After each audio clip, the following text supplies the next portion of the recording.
여러분 혹시 이런 순간 있으셨습니까?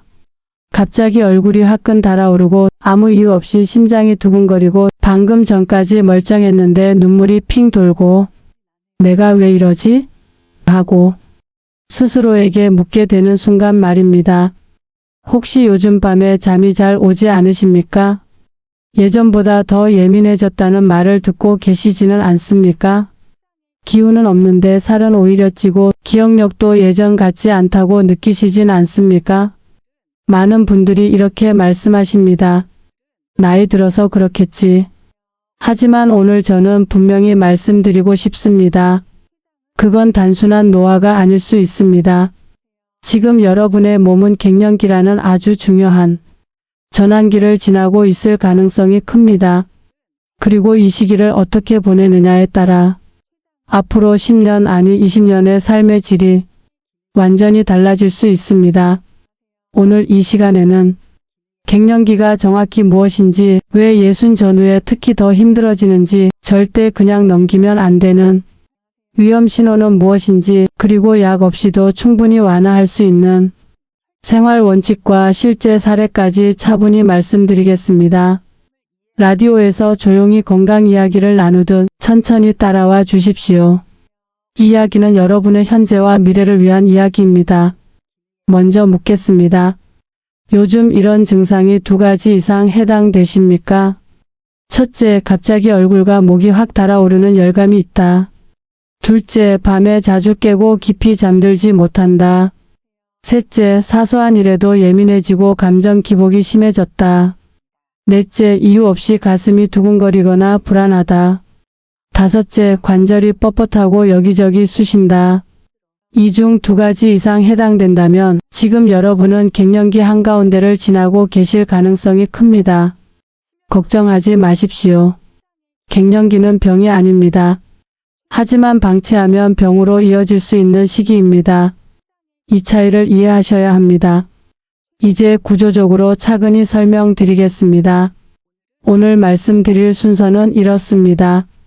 먼저 갱년기의 정확한 원리, 그 다음 절대 가볍게 보면 안 되는 위험 신호, 그리고 갱년기를 악화시키는 잘못된 습관, 마지막으로 몸을 회복시키는 생활 황금 원칙과 실제 변화 사례까지 말씀드리겠습니다. 여러분, 우리 몸에는 호르몬이라는 보이지 않는 지휘자가 있습니다. 특히 여성의 경우 에스트로겐이라는 호르몬이 평생 동안 심장, 뼈, 뇌, 피부, 혈관을 보호해 왔습니다. 그런데 폐경 전후로 이 에스트로겐이 급격히 줄어듭니다. 마치 집을 지키던 보안 경비가 갑자기 줄어드는 것과 같습니다. 그 순간부터 몸은 여러 방향에서 변화를 겪습니다. 첫 번째 변화는 혈관입니다. 에스트로겐은 혈관을 부드럽게 유지하는 역할을 합니다. 이 호르몬이 줄면 혈관 탄력이 떨어지고 열이 위로 확 치솟는 현상이 생깁니다. 이것이 바로 안면홍조입니다. 두 번째는 뇌입니다. 에스트로겐은 기분을 안정시키는 세로토닌과도 관련이 있습니다. 세로토닌이 줄어들면 우울감, 불안, 짜증이 쉽게 올라옵니다. 성격이 변했다는 말을 듣는 이유가 여기에 있습니다. 세 번째는 뼈입니다. 에스트로겐은 뼈를 보호합니다. 감소하면 골밀도가 빠르게 줄어듭니다. 갱년기 이후 몇 년 사이에 골다공증 위험이 크게 증가하는 이유입니다. 네 번째는 심장입니다. 폐경 이후 심혈관 질환 위험이 급격히 높아집니다. 이 시기 관리가 중요한 이유입니다. 여기까지 이해되셨습니까? 갱년기는 단순히 열이 오르는 문제가 아닙니다.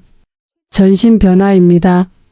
이제 절대 그냥 넘기면 안 되는 위험 신호를 말씀드리겠습니다. 첫째, 밤에 식은땀이 흘러 잠을 자주 깬다. 수면 부족은 면역력과 혈압을 동시에 악화시킵니다. 둘째, 이유 없는 가슴 두근거림이 반복된다. 호르몬 변화로 부정맥이 나타날 수 있습니다. 셋째, 우울감이 2주 이상 지속된다. 단순 기분 문제가 아니라 치료가 필요한 상태일 수 있습니다. 넷째, 키가 줄어들거나 허리가 굽기 시작한다. 골다공증 진행 신호일 수 있습니다.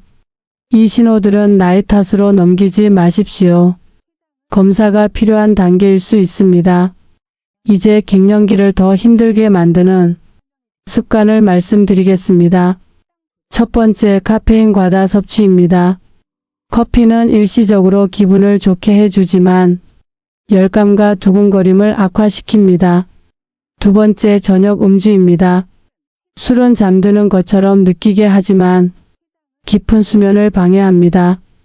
야간 각성이 심해집니다. 세 번째, 운동 부족입니다. 근육이 줄면 기초 대사가 떨어지고 체중이 증가합니다. 뱃살이 늘면 염증이 증가하고 증상이 더 심해집니다. 네 번째, 혼자 참는 것입니다. 이 정도는 견뎌야지 하고 넘기면 우울증이나 만성 피로로 이어질 수 있습니다. 이제 중요한 부분입니다. 갱년기를 부드럽게 지나가는 황금 원칙을 말씀드리겠습니다. 첫째, 근력 운동을 반드시 하십시오. 걷기만으로는 부족합니다. 의자에서 천천히 일어났다 앉기, 벽을 짚고 팔 굽혀 펴기 같은 간단한 동작으로도 충분합니다. 주 3회만 꾸준히 하셔도 근육과 기분이 함께 좋아집니다. 둘째, 단백질을 충분히 드십시오. 근육은 호르몬 변화를 완충해 줍니다. 계란, 두부, 생선 같은 단백질을 몇 끼 조금씩 포함시키십시오. 셋째, 햇빛을 쬐십시오.